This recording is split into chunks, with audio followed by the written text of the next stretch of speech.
E aí, quando surge o Alviverde, eu sujo aqui. Quando surge uma vitória no Beira-Rio, do nosso Alviverde, aí eu sujo mesmo. E o Flávio Prado, ele mesmo.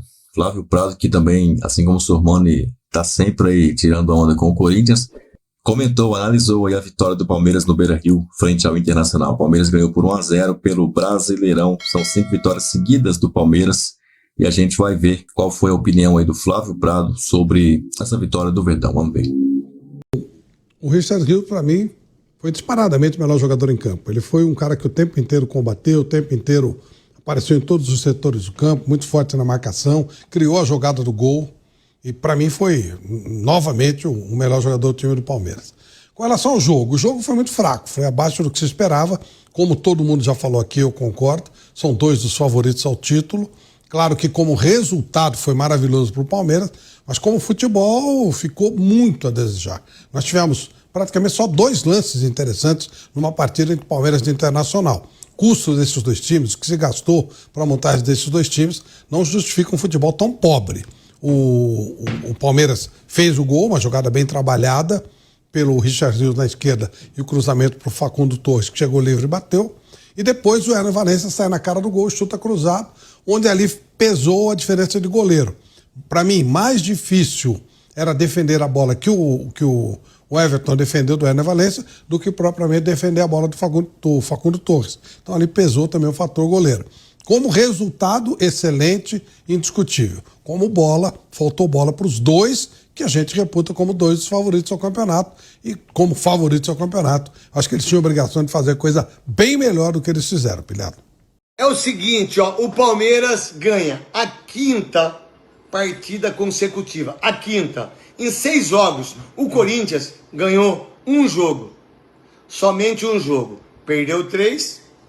Não é isso, Luan? Perdeu 3. Em 6 jogos, ganhou 1, perdeu 3 e empatou 2. Isso é muito ruim. E aí o Palmeiras ganha do Sport fora e do Internacional, que não tinha vencido no ano.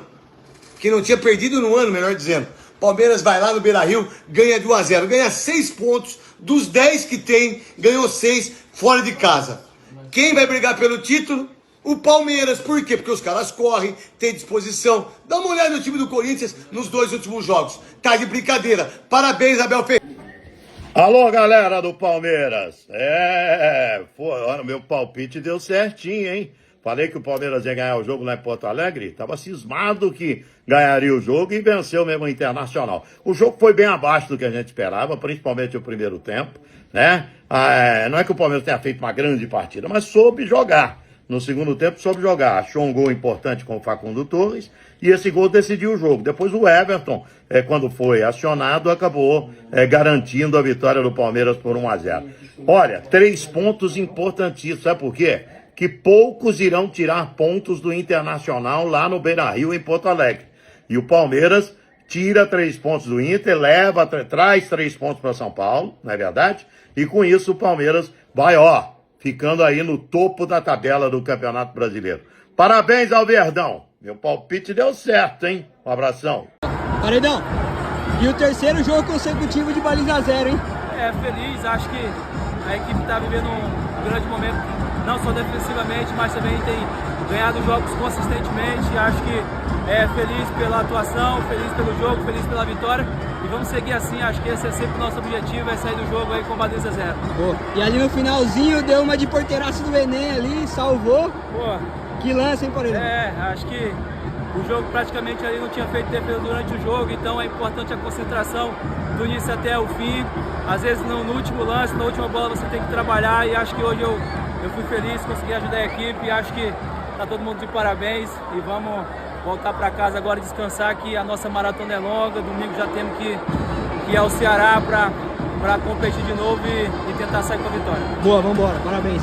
A torcida até estava reclamando com razão, mas Abel Ferreira achou esse novo time do Palmeiras, que venceu mais uma e não foi qualquer adversário, cara. foi o Internacional. Jogando para baixo uma invencibilidade avassaladora do técnico Roger Machado após 17 partidas. A última tinha sido lá contra o Botafogo, irmão, no Campeonato Brasileiro na penúltima rodada do ano passado. Partida duríssima no Beira-Rio e numa jogada trabalhada aos 17 minutos do segundo tempo, perto da marca da Cal, Facundo Torres, bom jogador, cara, ótima contratação do Palmeiras, fez 1-0 pro Verdão e assim ficou. Naquela loucura da Abel Ferreira, meu amigo, ele, com aqueles copinhos dele todo maluco, ele encontrou a solução. Esquema com 3 defensores potencializando o Diai, que não vinha sendo tão utilizado, Gustavo Gomes e Mikael, o Felipe Anderson protegendo ele pelo lado direito, Richard Rios, Aníbal Moreno e Piquerez na ala pelo lado esquerdo, e o Estevão um pouco mais por dentro, com o Facundo Torres e o Vitor Roque se movimentando na frente. Falei bem, falei mal.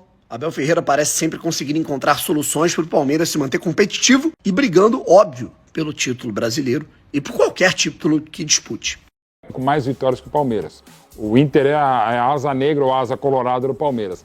Historicamente, para o Palmeiras é muito difícil ganhar no Beira-Rio, ainda mais para um time tão bem armado como o do Roger, que foi perder o seu primeiro jogo em 25, jogo oficial, porque perdeu para a Seleção do México uma pré-temporada, a primeira derrota do Inter, que estava um pouquinho melhor no primeiro tempo do Palmeiras, o Inter estava melhor quando toma o gol, continua, pressiona, o Everton para variar faz milhões de defesas, tem um lance polêmico discutível do Richard Rios, que dá para marcar pênalti, eu não marcaria.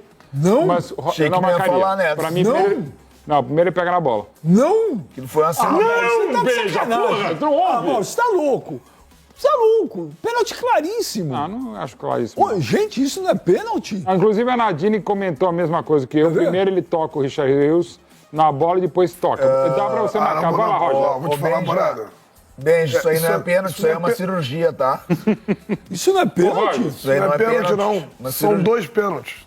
Isso não é pênalti? Ah, você está mal. Eu e a Nadine achamos que não foi. Pronto. Eu não tô dizendo que a gente é respeito vocês pra caramba agora. Não, dá pra discutir. Chutebox. É igual aquele negócio. O cara deu carrinho na bola e quebrou a perna do cara. Não é falta. Depende, sim. Pra mim ele pega na bola. Mas ele acerta o cara. Não, foi pênalti ou não? Eu acho que é o Fernando ali no lance, não? É o Fernando. Eu acho que o Fernando deu mole de não fazer uma cena ali.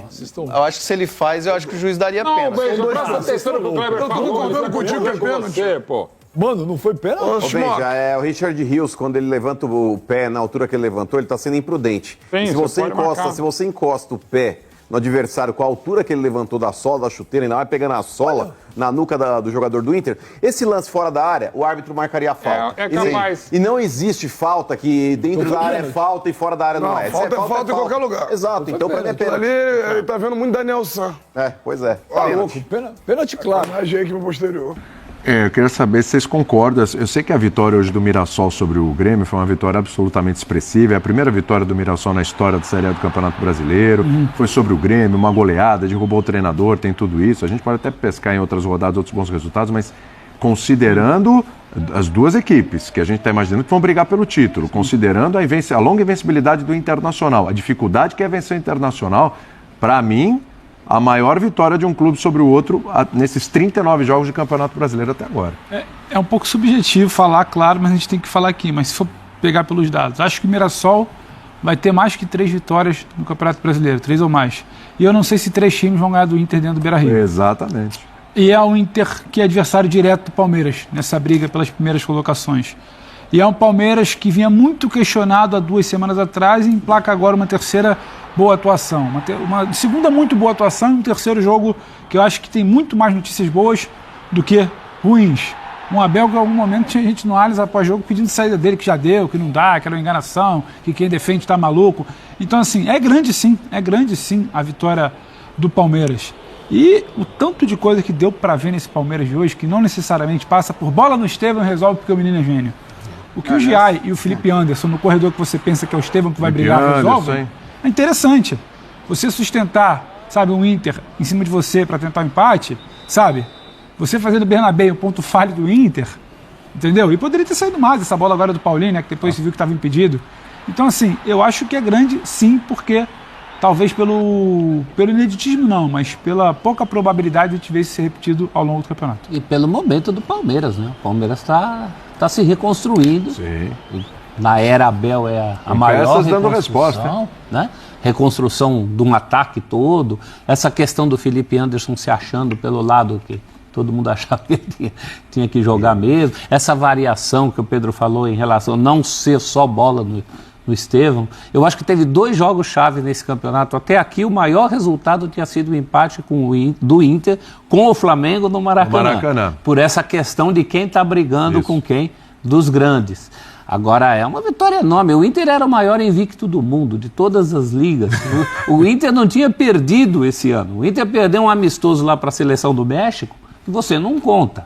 Né? E um time muito bem estruturado, o time do Roger. O Inter reclama de um lance de pênalti aí do pé alto do Richard Rios. Isso. Eu acho que aquele pé estava alto demais. Mas, enfim, é o tipo de lance que não dá para você falar erro clamoroso. Tem árbitro que dá, tem árbitro que não dá. Se tem uma coisa que não está normal é o pé, não a cabeça. A cabeça está no lugar certo. Sim. Isso é que me chamou a atenção. É bom dizer, né? Mas é que, assim, tirando esse do jogo, que o torcedor do Inter isso é fundamental, né? Do Palmeiras ele não é muito, mas 2 vitórias. Uma vitória no Clássico contra o Corinthians. Sobrando, mas sobrando assim demais. E um jogo muito difícil fora, e agora ele tem mais um fora, que é o Fortaleza. É um Palmeiras que pode, porque a gente falou muito tempo aqui, né? O trabalho do Abel, né? De reconstrução, tem muita gente nova no time. É o mesmo treinador com um novo Palmeiras. E o Giai agora parece que o Giai entrou também ele encontrou um formato de time. E é esse o formato que venceu o Corinthians e esse é o formato do Inter. Claro que de jogo a jogo você pode ter questõezinhas menores que vão se alterando em função do adversário. Mas talvez ele tenha encontrado e falado, isso aqui é o meu ponto de partida. Esse formato não vai morrer em junho, né? Quando o garoto foi embora. Porque estava morrendo tudo. Exato. Né? E esse formato aqui pode até continuar. Exato. E aí tem o Paulinho para entrar, Facundo Torres muda de lado e segue com o Vitor Roque. Agora, eu acho sempre bom nessas horas lembrar o clamor que estava, né, para dizer que o time tá uma porcaria, o Abel tem que ir embora. Já tinha boa parte da torcida falando isso. Eu vou sempre reforçar essas coisas e acho que em todos os clubes elas acontecem porque é uma insanidade. É uma insanidade a maneira como a gente trata treinadores aqui. Sempre vai ter gente questionando e a gente, acho que às vezes não pode reverberar essas coisas também, porque a gente, no fim das contas, não colabora. Questionar o Felipe Luiz, depois de um empate de Libertadores em casa, é uma insanidade, como era uma insanidade questionar o Abel. Quando eu digo questionar, não é questionar do ponto de vista tomar uma decisão errada, errou aqui, errou ali. Acho que isso a gente tem que fazer o tempo todo para todo mundo. Agora, o problema é que questionamentos sobre decisões de técnicos no Brasil viram automaticamente questionamentos sobre a permanência do treinador. E é claro que o Abel não deveria estar questionado a esse respeito. Quer dizer que agora vai voar em todos os jogos? Não quer dizer. Mas quer dizer, de fato, que o Palmeiras fez 2 jogos muito difíceis, né? Um derby contra o Corinthians e um jogo fora contra o Inter. E eu tô com o Pedro, acho que se o Inter perder 3 jogos em casa nesse Campeonato Brasileiro, eu ficaria muito surpreso. Com mudanças feitas pelo treinador, com coisas que ele pensou. A própria entrada do Giai hoje, que para mim foi o melhor em campo, foi uma mudança em relação às últimas escalações, porque o Bruno Fux vinha jogando ali. O Giai entrou muito bem na partida contra o Corinthians, né, dando até mais qualidade para aquele lado direito. Hoje foi um monstro na marcação também. E acho que assim, é muito bom você ver finais de jogos quando você tem 2 entrevistas de 2 técnicos, e no caso do Abel não é sempre assim, tão lúcidos. Tão lúcidos a respeito do que foi o jogo.